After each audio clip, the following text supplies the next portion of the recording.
আসসালামু আলাইকুম। রেসিপির ভ্রমণ চ্যানেলে আপনাদের স্বাগতম। আজকে আমি আপনাদের জন্য নিয়ে এসেছি কিভাবে গুচি মাছ ভুনা করে। গুচি মাছ মূলত আজকে শুধু আমি পেঁয়াজ দিয়ে রান্না করব। অনেকে এটি বাম মাছ বলেও জানেন, তবে আমাদের উত্তরবঙ্গের মানুষ এটাকে গুচি মাছ বলে মানেন। দেখুন, আমি গুচি মাছ রান্না দেখাচ্ছি। আমার রান্না যদি ভালো লাগে অবশ্যই চ্যানেল সাবস্ক্রাইব করুন এবং পাশে থাকা বেল আইকনটি টিপে দিন। দেখুন, আমি একটু কড়াইয়ে কিছু পেঁয়াজ কুচি নিয়েছি। পেঁয়াজ নিয়ে আমি পেঁয়াজটাকে একটু নরম করে নেব, যে কারণে নেড়ে চেড়ে পেঁয়াজটা একটু নরম করে নিয়েছি। এবার আমি এখানে হাফ কাপ পরিমাণ তেল দিয়ে দিয়েছি। মূলত আমি গুচি মাছটা শুধুমাত্র ভুনা করব পেঁয়াজ দিয়ে, যে কারণে তেলটা একটু বেশি দেয়া। দেখুন, তেল দিয়ে আমি এবার এর মধ্যে 1.5 চামচের মতো লবণ দিয়েছি। মূলত আমি এখানে হাফ কেজি গুচি মাছ রান্না করব, যে কারণে আমি এখানে 1.5 চামচের মতো লবণ দিয়েছি। দিয়ে নেড়ে চেড়ে দেখুন আমি পেঁয়াজগুলো আরেকটু ভেজে নেব। পেঁয়াজগুলো যখন আমার একদম বাদামি কালার চলে আসবে, ঠিক এই পর্যায়ে আমি মশলার সঙ্গে মাছগুলো অ্যাড করে দেব। যেহেতু আমি সরিষার তেলে রান্না করেছি, যে কারণে কালারটা এখনই মনে হচ্ছে হলুদ।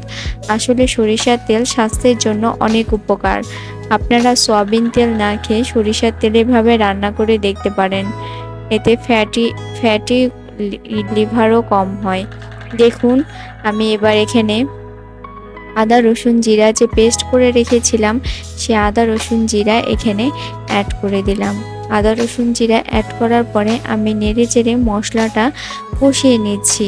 মশলাটা একদম কষানো হয়ে গিয়েছে। হয়ে যাওয়ার পরে আমি মাছগুলো কেটে ধুয়ে রেখেছিলাম, সে মাছগুলো মাছ দিয়ে কেটে দিয়েছি। কাটা মাছগুলো আমি এর মধ্যে অ্যাড করে দেব। তার আগে আমি এখানে 1.5 চামচ পরিমাণ মরিচের গুঁড়ো অ্যাড করলাম এবং 1.5 চামচ পরিমাণ হলুদের গুঁড়ো অ্যাড করে দিচ্ছি। দিয়ে মাছগুলো এবার আমি এর উপরে দিয়ে দিব। দিয়ে আমি মশলার সঙ্গে নেড়ে চেড়ে মাছটা কষাবো। মূলত আমি এখানে কোনো পানি দেই নাই। প্রথমে আমি মাছগুলো এভাবে মশলার সঙ্গে নেড়ে চেড়ে কষিয়ে নিব। আপনারা এভাবে মেখেও মাছ রান্না করতে পারেন, তবে এভাবে মশলার উপরে দিয়ে মাছটা কিছুক্ষণ কষিয়ে নিলে রান্না করলে রান্না যেমন সুন্দর লাগে, খেতেও ভালো লাগে। দেখুন, আমি মাছগুলো দিয়ে দিয়েছি। দিয়ে আমি নেড়ে চেড়ে ভালো করে মাছগুলো মশলার সঙ্গে মাখো মাখো করে মিশিয়ে নিচ্ছি। দেখুন, আমার মশলা দিয়ে মাছগুলো প্রায় মাখো মাখো হয়েই যাচ্ছে এবং মাছের সঙ্গে মশলাগুলো লেগে যাচ্ছে। এভাবে আমি এখানে 5 থেকে 6 মিনিট মাছগুলো কষিয়ে নিয়েছি। কষিয়ে নিয়ে দেখুন মাছগুলো আমার কেমন কালার এসেছে। যেহেতু মাছ নিচে লেগে যাবে, যে কারণে আপনারা 3 থেকে 4 মিনিট অথবা 5 মিনিট কষিয়ে নিয়ে এতে পানি অ্যাড করে দিবেন। পানি অ্যাড করবেন ঠিক ততটুকুই পরিমাণ যতটুকু প্রয়োজন মাছগুলো সেদ্ধ হতে। এর চেয়ে বেশি পানি অ্যাড করলে মাছগুলো সঙ্গে ঝোলটা মাখো মাখো হবে না এবং খেতেও তেমন টেস্ট লাগবে না। গুচি মাছ এভাবে রান্না করলে খেতে অনেক ভালো লাগে। দেখুন, আমি চারি সাইড থেকে নেড়ে চেড়ে ভালো করে সব মশলা মাছের উপরে তুলে দিলাম এবং ঢাকনা দিয়ে এটাকে এখন রান্না করব 7 থেকে 8 মিনিট।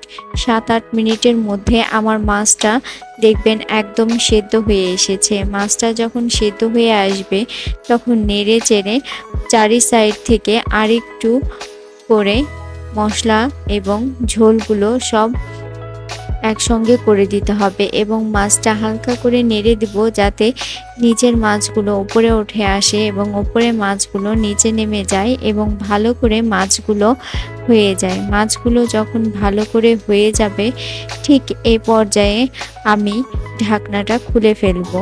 ঢাকনাটা খুলে ফেলে এবং এতে আমি একটু জিরার গুঁড়ো অ্যাড করে দিব। দিয়ে দেখুন আমার মাছটাকে আরেকটু জিরার গুঁড়োগুলো মাছের সঙ্গে ভালো করে একটু নেড়ে চেড়ে মিশিয়ে দেব। মিশিয়ে আমার যেহেতু মাখো মাখো হয়ে এসেছে, সেহেতু আমি আর পানি শুকাবো না, এই উপরে এবং তেলও ভেসে এসেছে। দেখুন তেলটা উপরে ভেসে এসেছে এবং পানি একদম কমে গিয়েছে। এই পর্যায়ে আমি মাছটা নামিয়ে ফেলবো। নামিয়ে আপনাদের সামনে পরিবেশন করে দেখাচ্ছি আমার মাছ রান্নাটা কত সুন্দর হয়েছে। আসলে গুচি মাছ অনেক লোভনীয় একটি মাছ। এভাবে রান্না করলে তো কোনো তরকারিই লাগে না, সাথে মাছ দিয়েই ভাত খাওয়া হয়ে যায়।